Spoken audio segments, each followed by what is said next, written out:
Hegan Kogan in A10 going to analyze a document coming out of McClure's magazine, the November edition, History of Standard Oil by Ida Tarbell. So here's how it looks like. It's pretty big there, so we're gonna kind of break it down there. So before we even get into it, title of the article, History of Standard Oil by Ida Tarbell, 1904. I guess this is the part where you chime in with that historical context stuff. Yeah, breaking down historical context, let's remember what Standard Oil was, because it no longer exists. Right. It was the mega trust monopoly, if you would, of John D. Rockefeller, the richest man in the history of the United States.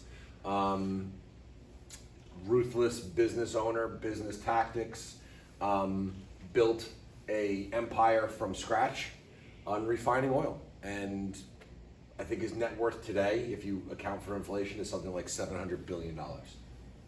Yeah. So with that said, let's see what this woman has to say about Standard Oil and Rockefeller. To know every detail of the oil trade, to be able to reach at any moment its remotest point, to control even its weakest factor, this was John D. Rockefeller's ideal of doing business. It seemed to be an intellectual necessity for him to be able to direct the course of any particular gallon of oil from the moment it gushed from the earth until it went into the lamp of a housewife. There must be nothing in his great machine he did not know to be working right. It was to complete this ideal, to satisfy this necessity, that he undertook, late in the 1870s, to organize the oil markets of the world as he had already organized oil refining and oil transporting. So what we have Seems here, like it's a John D. Rockefeller likes being powerful. Yeah, he does. And he likes being in control of things. Absolutely. When we talk about oil here, there is demand for it. I mean, if we're getting into many of its uses, it's going to be used for light. But I mean, right away, when you're looking at this, the way she's writing it, you could just almost feel the hatred she has for it. This is like, in if you watch like Marvel movies, there's Right. like part one of the movie where like it's setting the tone or the scene. She's like definitely setting the tone of who Rockefeller was. Right. In the early years of the oil business. It's 1904, but she's talking about what he's doing way back in the 1870s, some 34 years ago. I mean, you could just feel her just Yep. disgust for him, the loathing. She probably, when she wrote this the first time, maybe had to cross out some facilities. You could just really just get a sense as to how much she detests him. All right, so here we go. Mr. Rockefeller was driven to this new task of organization not only by his own curious intellect, he was driven to it by that thing so abhorrent to his mind, competition. If, as he claimed, the oil business belonged to him, and if, as he had announced, he was prepared to refine oil that men would consume, it followed as a corollary that the markets of the world belonged to him. When Mr. Rockefeller began to gather the oil markets into his hands, he had a task whose field was literally the world. For already, in 1871, the year before he first appeared as an important factor in the oil trade, refined oil was going into every civilized country of the globe. So we have refined oil. There's definitely a demand for it. There's definitely a need for it. You have consumers, the competition as well. Yeah. As a coach, Sure. you can tell really early on in the season which kid, which athlete has that winner's mentality. And they take it into every aspect of their lives, not just on the athletic field, in the classroom, walking down the hall, wanting to win at tic-tac-toe while you're waiting for your dinner to arrive. Oh, yeah. This is a man who does not like to lose. No. In any aspect of his life. When it comes to competition, he knows it's out there. His goal was to eliminate it. Yeah. And some of the tactics that we've talked about that these businesses used, was buying up or merging, offering rebates, and then all of a sudden, when you didn't have any competition anymore, rather than reduce the price of that oil, you now all of a sudden raise it. You getting a sense of how much he just absolutely hates him. Anything else? Kind of going back to that, because I love making athletic analogies. Yeah. You've got your athlete who hits the weight room, wakes up early, eats right, does what he has to do to be, and then you have the other athlete who might be doing things that aren't necessarily of an ethical standard. And that's a perfect point. Yeah. When you look at competition, it's going to bring out the best of people. It's going to bring out the worst of them. Even the little things you're indicating, just like we're baseball fans. Has there been cheating in baseball? Yes. Steroids, gambling, even recent spin rates of what they're putting on baseballs.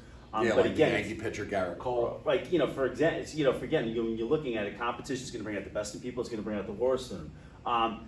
A little bit of both here. This guy was determined to be on top when it came to competition. Win at all costs. Yeah, when it did come to competition, did have his hands in government, did offer rebates. And again, these were things that weren't really heavily regulated, but looking back on it, was kind of frowned upon. Yeah.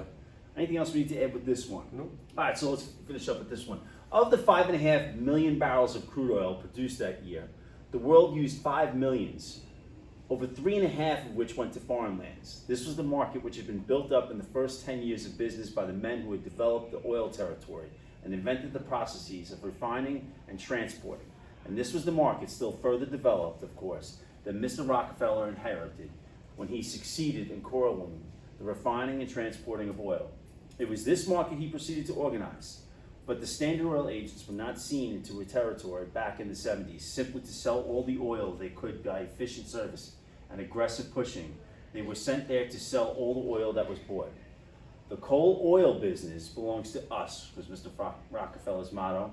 And from the beginning of his campaign in the markets, his agents accepted and acted on that principle. If a dealer bought a barrel of oil a year, it must be from Mr. Rockefeller. Again, talking about the stronghold, the control he has on it, Buying out his competition. buying out his competition over in there as well. When you become a monopoly and you eliminate all your competition, you can do whatever you want to those prices. And when we're looking at Ida Tarbell, this does not look like a woman who wants to be messed with. I mean, when you look at the tone of that essay that she wrote, another quote here, we just actually were able to find: Rockefeller and his associates did not build the Standard Oil in the boardrooms of Wall Street banks. They fought their way to control by rebate and drawback, bribe and blackmail, espionage and price cutting by ruthless efficiency of organizations. Again, this is something that was frowned upon, but when it comes to giving certain companies rebates, not exactly illegal. However, when you look here, part of her drive here to writing and taking this crusade against Rockefeller, I believe her family was a small oil business that was put out of business by him, and it's 1904. right. Luckily, there's a law already on the books about companies becoming monopolies and out of control trusts. And when you live in a democratic republic, this was the impetus of the people getting mad. Now she mentions like the 1870s, and by 1904 he's already amassed this fortune. Yeah. Of course, she is a muckraker, somebody who's exposing corruption. This was something, even though that we like to look back and say, hey, she's an example of a muckraker exposing these practices. These were things that were well known about. She just put ink to paper at this. How much did it damage him? When we're getting into the 1900s, probably not that much. Well, enough to break up Standard Oil, Right. But not enough to make a dent in his wallet. Nah, not that much. And of course, there's always that connection to what Standard Oil did. The octopus that you feel unfairly gets a horrible reputation, having control in government, having control in shipping as well, offering rebates to powerful customers rather Controlling than farmers. politicians, Yep. state capitals, the Capitol building in D.C., eyes set on the White House. And this His is a lot ultimate of prize this for his was a family. lot of what she was indicating as well. And the Rockefeller family almost gets there. I Yeah. think they get the vice presidency Yeah. at one point, but they never get the presidency. Anything else we need here? Nope. All right. Thanks for watching.